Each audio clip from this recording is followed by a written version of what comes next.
Hey guys, thanks for tuning in to another video on ForgottenWeapons.com. I'm Ian McCollum, and today we are taking a look at the short magazine Lee Enfield Mark I Star, the 2-star version.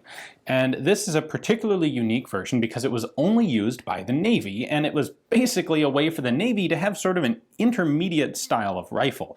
They looked at the updates that the Army was doing to the short magazine Lee Enfield and decided, well, we want these, but we don't want those. And so they made their own unique naval version. The Army would go from the Mark I to the Mark I Star to the Mark I 3-star, and it was only the Navy that used the 2-star. So let me show you what the changes were that they actually wanted.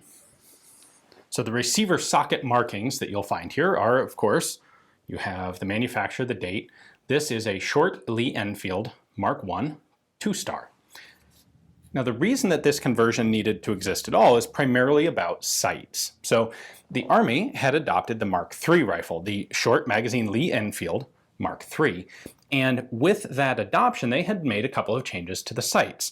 They changed from what had originally been a V-notch and a barleycorn front sight to a U-notch and a square front post.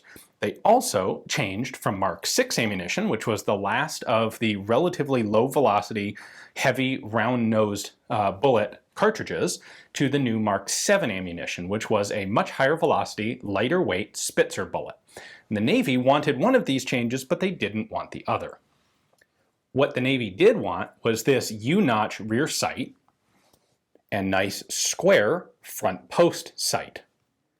However, the Navy still had a lot of Mark VI ammunition to use, and so they wanted to keep the sights graduated for the higher trajectory of the Mark VI cartridge.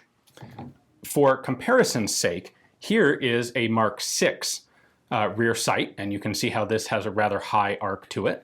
Here is a Mark VII rear sight, which is much flatter because it's a higher velocity cartridge with less drop. So the Navy wanted the good new sight picture, but they wanted to keep the old ammunition.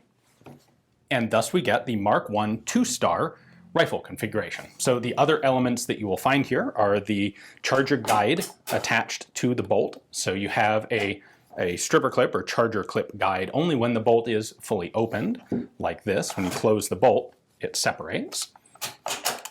We still, of course, have a cartridge cutoff. This would last into World War I. We have a windage adjustable rear sight, and this style of rear sight protector wings built into a 2-piece handguard. And then we have the early style of Mark I nose cap, where the front sight protector wings are curved inward. There's a second version of the Mark I 2-star that came into being about 1912, and that is when the Navy decided that they wanted to replace these mobile charger guides with a fixed charger bridge, like the later, what would eventually become known as the Rifle No. 1 Mark III would have. So they went ahead and just started replacing these with these charger bridges, but they didn't bother to change the nomenclature of the rifle because they were taking all of the Mark I 2-stars and changing them to this configuration. There wasn't going to be any partial half and half sort of deal.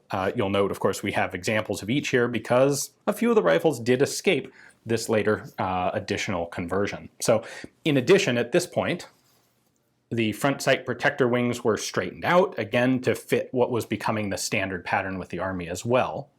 However, we still have the nice square front sight, the U-notch back sight, and the high angle rear sight base here, still fitted to use Mark VI ammunition. I think it's important to point out that only the Navy used this pattern, and it was for this very specific Navy purpose of getting the newest rifle features while still using the previous version of the ammunition. So the 2-star was adopted formally in the list of changes in 1908. And it would be in just this interim period when there was both Mark VI and Mark VII ammunition that was in the inventory and being used.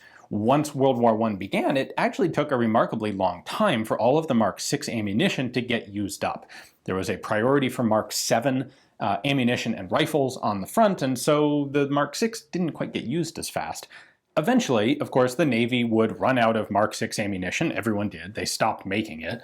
And it came time to update these rifles to the new general standard pattern to have sights that were set up for the Mark 7, the most modern ammunition. And so eventually, virtually all of these 2-star rifles were updated to progressive later patterns. So it's really unusual to find these surviving today. The 2-star is one of the rarest variants to actually find. So hopefully you guys enjoyed the video.